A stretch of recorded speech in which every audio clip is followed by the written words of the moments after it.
Hi everyone, it's Miss M. Today I'm going to show you how to use a token economy, a reward system. So this is really good when you are having your child work on a task and it kind of has them do little steps. So it shows them what they're working for and it shows them how many times they need to do something before they get that reward. So it's super easy to make. You can make it on the computer. You can download one off the computer. They have a ton of different options to where you don't have to do it yourself. Or you can just write it on a piece of paper. So I'm going to show you some different options I have. This one I created myself on the computer. You don't need to use Velcro unless you have it and want to use it. But I created little squares and then I put little stars here.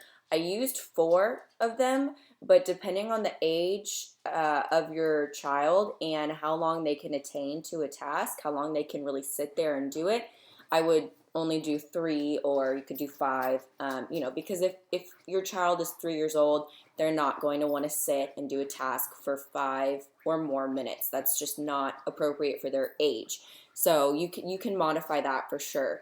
Then here, this is what they're going to be working for. So I put I am working for because it shows the kids what they want and what they're going to be working for. So make sure that you're giving your kids a choice about what they want. You know what's motivating for your kids.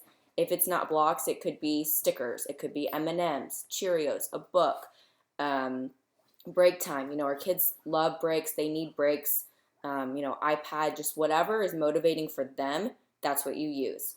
And you can ask your child, what do you want to work for today? So that's how it's going to be motivating for them to get the task done. So here's this option. Every time, say we're counting 1 to 5, 1 to 10, every time they count, I would put a star here. So, oh, you counted to 10, you counted to 5, here we go, good job, you get 1 star. For this, I would start off, if they make mistakes, that's okay. If they do it, give them a star. But once they've kind of mastered this and they're able to sit down, do the task, and get what they want, then I would start doing it only if they get it right.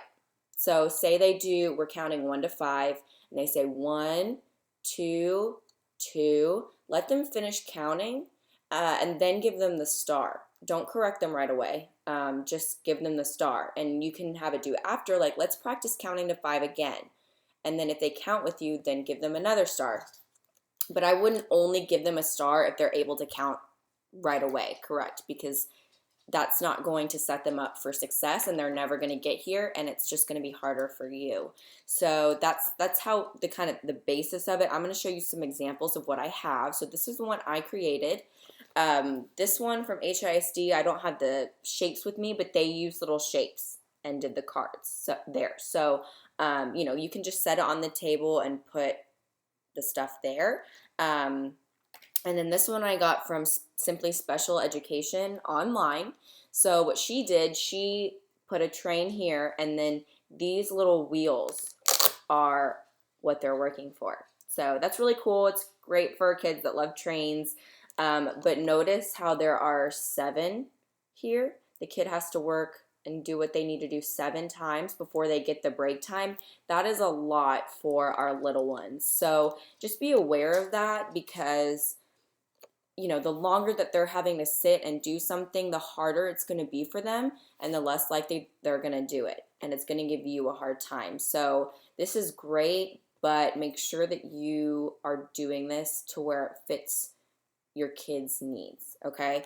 If you don't want to get something off the internet, if you don't want to print something out, if you don't have access to it, that's fine. You can do it on a paper. You can make it yourself. So here I just put 3 squares. I would use squares instead of check marks because it kind of shows them how much they have to work for.